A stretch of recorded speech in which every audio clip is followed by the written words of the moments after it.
Greetings and welcome back to room 303 in our Talks with Walt, as we are calling our readings through the deathbed edition of Walt Whitman's Leaves of Grass. We now turn to a set of introductory comments for the section that follows drum taps in the deathbed edition of Leaves of Grass, called Memories of President Lincoln.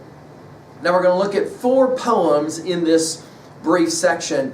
But boy, oh boy, these are going to be some really important poems, especially the first 2, when lilacs last and the dooryard bloomed, and oh, Captain, my Captain. We'll have more to say about all of that in a bit. Now, we have been making the argument through our study of Leaves of Grass, and especially through our study of drum taps, that Whitman is creating what we have been calling a sustained theodicy. In other words, we have to answer the question, why is it that bad stuff has to happen? I mean, why can't we just live in a world where everyone's friends and we all get along and there's no pain, there's no suffering, certainly there's no political pain, no political suffering. Like, why do we have to live in this world? Whitman wrote Leaves of Grass to try to answer that question, and yet it is going to be significant, following our discussion of drum taps, that Lincoln's name will never be mentioned specifically in any one of the 4 poems that will be specific to him, Memories of President Lincoln. Now, there's some assumptions as we begin our conversation here.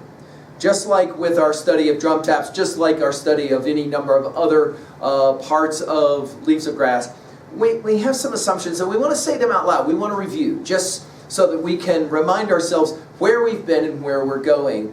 Now, our first assumption is that you've been following our stuff at learnstrong.net. Down that left-hand side, Talks with Walt is our playlist. And then everything from that opening word, come, the invitation word, through all the inscriptions, of course, Song of Myself, up through and including a series of comments on drum taps. All of that we're hoping that you have already worked with. And that is to say, as we have said so many times, we are the stories that we tell. We're the stories that we retell. Of course, we're also the stories we decide to accept or to reject. And to that degree, our hope is that you've been following our stuff. Now, we want to remind ourselves about our learning theory, our ability to connect new information to old information in meaningful ways.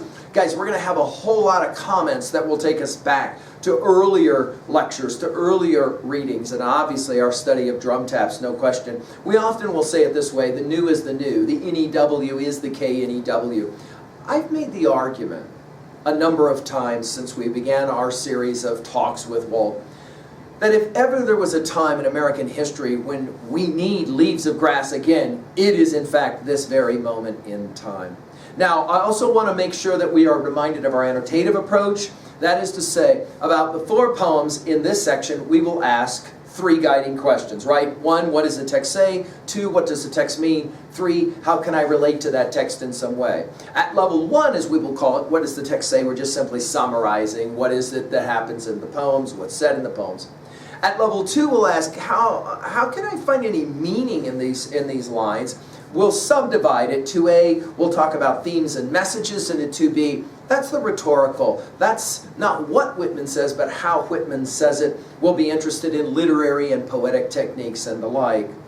And then finally at level 3, when we ask, how can I relate to this information in meaningful ways? At 3A, we're going to be relating to other texts, always beginning with earlier poems from Leaves of Grass, and then of course any number of other texts that we might be exposed to. And then finally at 3B, and most importantly because of our learning theory, how can I relate to this information personally, to myself? Do I have a way to kind of, what we've used the language, own the text?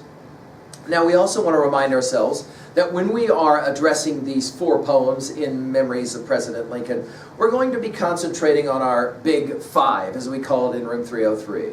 Namely, about any text, we'll begin with lilacs, we'll ask about our big 5. What does the text say about epistemology? That is to say, what you can know. And as we pointed out, there's basically 3 epistemological positions. There's the absolutist position, I know, I'm right and you're wrong.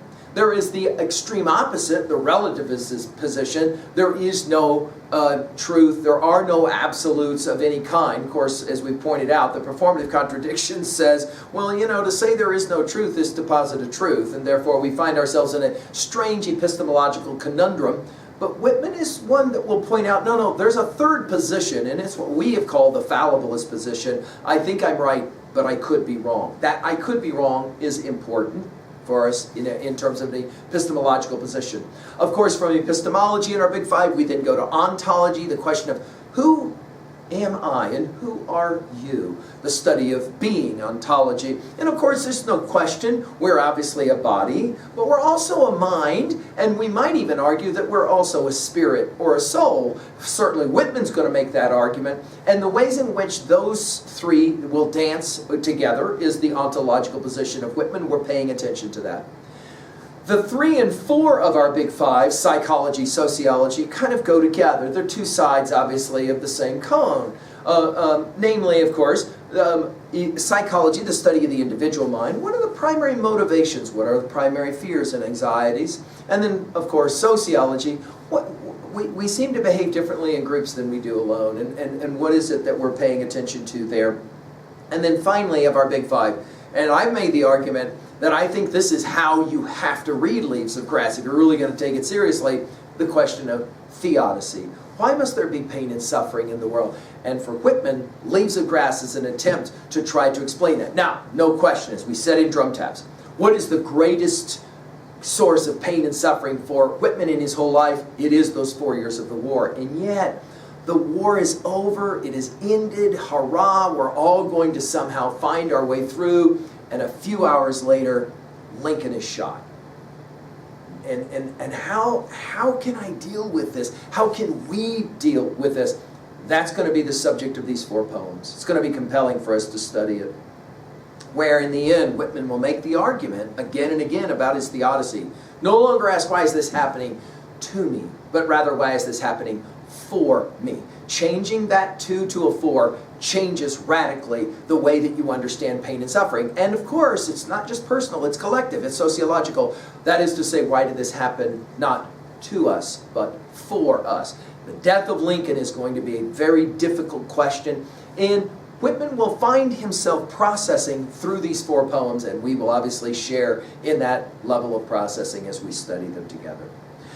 We also want to remind ourselves that we are going to be looking at what we will call our big five. That is to say, the 5 P's. So beyond the big 5 that we just outlined, we also got these 5 P's. That is to say, there's more than one Whitman. Well, there's more than 5 Whitmans, but we're going to concentrate on the 5 Whitmans. And as we've been playing this game with all these poems, we've been asking ourselves about these 5 P's, or these 5 perspectives on Whitman. Namely, Whitman as person, that is to say, a biography. In other words, Whitman never actually spoke to Lincoln. He saw him a number of times, but he never actually spoke to him. But Whitman's biography and Lincoln's biography are remarkably linked in a lot of ways. Scholars have been pointing this out for years, the ways in which they themselves in their own biography will play similar kinds of games, both of them coming from rural backgrounds, etc., etc. They're predominantly, both of them self-taught. They had a love of education, and on and on and on it goes. Of course, the second P will be Whitman as poet. No question. We're going to look at the elegy Lilacs, and then we're going to look at the elegy Captain and we'll ask some guiding questions about Whitman as poet. In other words, when there's nothing to say, poets will find or try to find words, and we'll pay attention to that. Now, I have pointed out that the third P is significant. Whitman as pedagogue, or Whitman as teacher. I think this is central, because Whitman started out in a classroom, and he didn't remain in a classroom for any number of reasons, as we've talked about it already. And because of that, I think Whitman always was about being the teacher to the student, to the pupil, while at the same time, as we commented in Song of Myself, passage 46, he most honors my style that learns under to destroy the teacher. I think that Whitman had a serious pedagogic challenge when Lincoln was shot. How do I answer the simple question, why? Why? And then what do we do going forward? We're going to see it here. Of course, Whitman as politician, for sure. His love especially of democracy, and the fact that, well, Lincoln's going to die right after the end of the war. Now what's next? And we'll have something to say about that. And then finally, of course, Whitman as philosopher. He's so influenced by everyone philosophically, from Socrates to Emerson. We mentioned, for example, already his interest in Hegel and the idea that Hegelian synthesis, as we commented on it, will play into his interpretation of the death of Lincoln. Now, we've commented as well, and one last assumption, that our hope is that you have your own copy of Leaves of Grass, the Deathbed Edition, and that you yourself are working through these poems. My suggestion is the best approach: read it on your own and then come to our conversations to help you expand your own reading of the poem. And I know a lot of you are engaging in small conversations and small groups where you're reading these poems and you're having those conversations. I think that's also remarkable. Now, we have turned to our Norton's critical edition for each one of these poems that we've studied to give us a little bit of background information. And we get a little bit of background information here. The 4 poems comprising this group were first brought together in the 1871 and 1876 Passage to India Annex under the title President Lincoln's Burial Hymn. They were finally grouped under the present title in 1881. Now again, we got 4 poems: When Lilacs Last in the Dooryard Bloom, the great elegy for Lincoln, although his name never mentioned. The most famous of all of the poems of Leaves of Grass, and yet one that Whitman himself struggled with, "O Captain, My Captain." The very first poem that he wrote after the death of Lincoln, "Hushed Be the Camps Today," having to do with how those troops of Sherman's coming back from Georgia were singing and yelling and happy, and then to be told that President Lincoln is dead. They had to respond to that. Obviously, hushed makes sense. And then finally, the last poem of this little section, "This Dust Was Once the Man." The idea of calling him the man is significant. Why? Well, some final comments. Whitman once wrote, "I love the president personally," which is an interesting line because he never even knew the president personally. But I think there's a whole lot going on there with hero worship, we could call it that, with identification with Lincoln at the personal level for himself. No question. Now, his first sight of Lincoln happened in February of 1861 when Lincoln arrived in New York on his way to his inauguration in D.C. And he saw Lincoln several times. There was a rumor that Lincoln had read some, and this is probably apocryphal, but Lincoln read parts of Leaves of Grass and then saw Whitman and made a comment about him as well. They never actually spoke to our knowledge, right? They spoke, maybe one would say, through the pages of Leaves of Grass after both of them passed. However, Lincoln, we know this from his journaling. Lincoln loved the way. Whitman loved the way that Lincoln responded at the conclusion of that first Battle of Bull Run on the 21st of July, 1861. We had comments about this in our study of drum taps. The way in which Lincoln was committed to the Union, the way he was not going to allow the South to secede. He was going to make sure that the House would not ever be fully divided. And Whitman was a huge fan of this. Although he didn't start out a big Lincoln fan, he became a huge fan of Lincoln in that regards. Whitman saw the death of Lincoln as the greatest imaginable tragedy, but he also saw it as the roots for the growth of the great civilization and nation that would become America. So it's interesting the way Whitman could see both sides in his Theodicy. Whitman noted that Lincoln avoided, and he commented on this several times, the word enemy in his speeches as he would speak about the South. Whitman once said it this way: "After my dear, dear mother," this is a quote, "after my dear, dear mother, I guess Lincoln gets almost nearer me than anybody else," end quote. That's a fascinating quote. He also said that the grandest figure yet, Lincoln, the grandest figure yet on all the crowded canvas of the 19th century, end quote. It is interesting that in that quote, he comments on history, Hegelian light, as being a canvas where all this stuff is being painted. And we talked about in our lectures at learnstrong.net, when we talked about Emerson's borrowing from the great philosopher Carlyle, the idea of the great man theory, the idea that history is defined by great individuals who lead. Certainly, Whitman saw Lincoln in this light as well. Now, in death, Lincoln became for Whitman the martyr chief. That is to say, he's going to be admired by even those who are supposed enemies and former foes of Lincoln.